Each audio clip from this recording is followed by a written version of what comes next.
Very excited to have you here with me. My name is Mike. We are going to go through 4 articles today. This is a SpaceX vehicle, the first commercial spacecraft to land on the moon. Second article, Intelsat to produce multi-orbit satellite terminals for US military aircraft. Very cool. SpaceX to deorbit 100 older Starlink satellites. And last but not least, Rocket Report, US military still wants point-to-point India's big 2024 ambitions. This is going to be a great show. Stick around. If you have not already, please hit the like button and subscribe. It helps tremendously, especially for this small channel. I'm shooting videos Monday to Friday on top of my regular workday, so really appreciate any support that you can give me. Without further ado, let's get into Article 1. Lunar lander is set to launch Wednesday morning. Here's a photo of that lander. Can I zoom in for you? It's a standard sat. I think it's a hexagonal construction so 6 faces on the side, 2 faces top and bottom. It is a combination of American and is that the Chilean flag? Star, white, red. Star, white, red. I think so. If it's not, please correct me. Thank you. All right, so let's look. IM-1 loves you to the moon and back. SpaceX is slated to launch the Intuitive Machines Nova C lunar lander aboard Falcon 9 early Valentine's Day morning, so that's Wednesday, as it attempts to become the first commercial spacecraft to soft land on the lunar surface and the first US vehicle to accomplish the feat since Apollo 17 in 1972. So I want you to ask yourself right now, how long do you think it's going to take this vehicle from launch to land on the moon? Think about it. The mission will transport NASA payloads to the lunar surface under the Commercial Lunar Payload Services Program. The agency is paying Intuitive Machines $118 million for the delivery. This was a spacecraft launched that was supposed to go to the moon, and that did contain spacecraft from various countries. It would have been their first vehicle to land on the moon. For countries, I believe Japan was on board, Germany was on board, and I think Japan's already on the moon's surface, so it would not have been a first for them. But in any case, ended in heartbreak because there was a fuel leakage. If you have a look at the images, you can just see these giant ripples along the surface of the vehicle. It's quite sad. So mission details, it's a 675 kilogram Nova C lander who's named Odysseus. I think that's how you say that. It doesn't look like that. Honestly, it's hard to get scale. I imagine this is probably 10 feet, maybe 15. But yeah, I don't know. So very heavy, 675. That's the equivalent of 3 or 4 small sats. It's targeting a landing on February 22nd. So if you guessed roughly 10 days, congratulations, you were right. At the Malaparte A crater at the lunar South Pole, next door to a potential landing site for NASA's Artemis 3 mission. Let's do a quick recap on Artemis 3.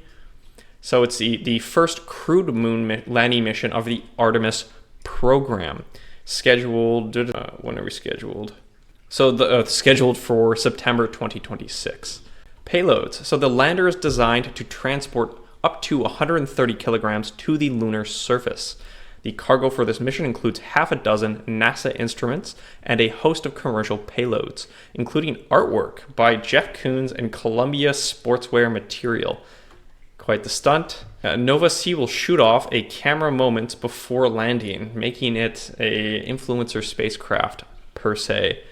This is dubbed Eagle Cam and built by Embry-Riddle faculty and students to snap images of touchdown. All right. The CLPS initiative has 4 additional lunar landings scheduled in 2024, making it 6, including the failed Peregrine CLPS mission earlier this year. Wow, that's a lot of money being pushed into a lot of programs. I'd be happy to see some results out of this money dump. All right, moving on. Intelsat to produce multi-orbit satellite terminals for U.S. military aircraft. The company won a $9 million contract from the Air Force Research Laboratory. Here's a photo of the US military. It looks like the Air Force branch and some of their communication specialists who've set up radio equipment in Puerto Rico. It's an exercise focused on disaster response. So we can see an antenna held by one of these service members, and in the background, a standard military aircraft. Intelsat will produce satellite terminals for the US Air Force that can connect to multiple networks in space, providing more consistent broadband communications for military aircraft. These terminals will increase communications, but assumedly between satellites, or perhaps the communications will be ground to a Intelsat satellite to an aircraft. I'm not sure. Let's have a look.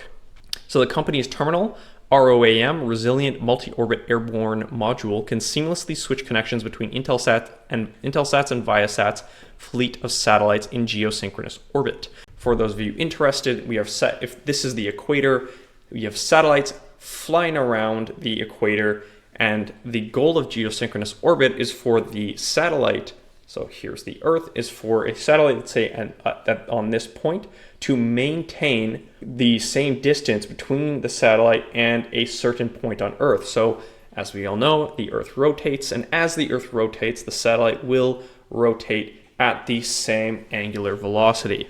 So the company's terminal, ROAM, will be able to seamlessly switch between Intelsat's and Viasat's fleets of satellites in geosync and SpaceX Starlink satellites in low Earth orbit. So I mean, if you have a satellite in geosynchronous orbit, you know where it's going to be with respect to a point on the ground all of the time. But if you're Starlink in your low Earth orbit, your satellites are going to be whipping around the Earth much faster than the Earth can rotate. You also will have Starlink satellites in non-equatorial orbits. So they probably have satellites in polar orbits. And what they will do is they just have enough of those satellites that they can always pass messages between one another. Intelsat, based in Virginia, will supply 5 terminals to the Air Force Research Lab under a $9 million contract that is part of the Defense Experimentation Using Commercial Space Internet program. Honestly, $9 million is not a lot of money. I'm wondering how many satellites they will actually be able to launch, or if they're just using the existing network and the $9 million is for the capacity on said network. I assume it's the latter. This is the Defense Experimentation Using Commercial Space Internet program. That program was created in 2017 to explore the use of commercial systems to connect military platforms so they can communicate over satellite networks while in motion. All right, we are at 10 minutes. I'd like to go through 2 other articles. So I just said that $9 million contract might be for capacity, but I see here it was actually that they've ordered 5 terminals. So not sure, but I would like to move on. Article 3, SpaceX to deorbit 100 older Starlink satellites. The fact that SpaceX is already deorbiting old Starlink satellites blows my mind. It just feels like yesterday that they were beginning to launch this brand new product that was Starlink. And I mean, now they have something like 5,000 satellites in orbit. Falcon 9 has done the bulk of the launching for that network. It's very impressive. If I recall correctly, I don't think they've lost too many Starlink satellites either. So they are very well built. Let's read on. So SpaceX plans to remove from orbit 100 of its older satellites. SpaceX said it would perform controlled descents of about 100 early version 1 Starlink satellites out of concerns that the spacecraft could fall into orbit and no longer be maneuvered. So all of these Starlink satellites have onboard thrusters. Some satellites do not. Some satellites just rely strictly on drag maneuvers in order to adjust their orbits. Obviously, they can't go up in orbit without a thruster, but they can go down if they need to perform a maneuver to avoid potential collisions, or if they've decided it's end of life and they want their satellite to end up burning up in atmosphere. But it's a good thing that these Starlink satellites do have onboard propulsion, because there are so bloody many of them that they will start to really clog up certain orbits and cause problems for other satellites. So yeah, for them to be able to push themselves down and burn up in atmosphere, I commend, whether it be the SpaceX Starlink or the government who pushed regulations in order for them to do this. Thank you. Everyone who's going to be launching satellites in the future, thanks you for not contributing to orbital debris. So these satellites are currently maneuverable and serving users effectively, but the Starlink team identified a common issue in this small population of satellites that could increase the probability of failure in the future. The company did not elaborate on the issue or identify specific satellites affected. Okay, so they have 5,438 Starlink satellites in orbit out of 5,828 launched to date. So let's look at that success rate. 5438, something like 92, 5828, whatever, 83228, so 93% success. Yeah, not bad, eh? The oldest still in orbit are from the initial group of version 1 satellites launched in 2019 and 2020 that lacked visors added to later satellites intended to reduce the amount of sunlight they reflect, reducing their brightness. There have been many complaints by astronomers and like professional astronomers, amateur astronomers alike, for the disruption to their images caused by Starlink satellites streaking through long exposure shots. So of the 420 satellites, 337 will remain in orbit. SpaceX said the satellites being deorbited will lower their orbits gradually over about 6 months. All satellites will maintain maneuverability and collision avoidance capabilities during the descent. Additionally, these deorbiting satellites will take maneuver responsibility for any high-risk conjunction consistent with space safety and sustainability best practices. It's really cool when your satellites are potentially going to end up on a collision course with another satellite. You will receive an email from the Americans saying, your satellite's about to collide with another satellite, here's the probability. And then it's typically up to your company or the bus provider for your company to start to to perform maneuvers in order to avoid that collision. One of which, as I mentioned, was to turn your satellite, thus creating the ever slightly more drag to change the orbital trajectory. Another is to use your onboard propulsion, maybe an ion thruster, to push yourself up, down, wherever to get out of the way of that potential collision. So the growth of the Starlink constellation, by far the largest in orbit, has triggered debate about space traffic management and sustainability. Okay, I'm going to skip the rest of this article. It talks a little bit about regulatory frameworks. So SpaceX has the capacity to build up to 55 satellites per week. That's quite the manufacturing line. I'm sure they take notes from Tesla. They're now the masters of manufacturing, and they can share that knowledge with their SpaceX sister company on how to mass manufacture these Starlink satellites. So the extra satellites obviously allow continual improvement of the system and system resiliency.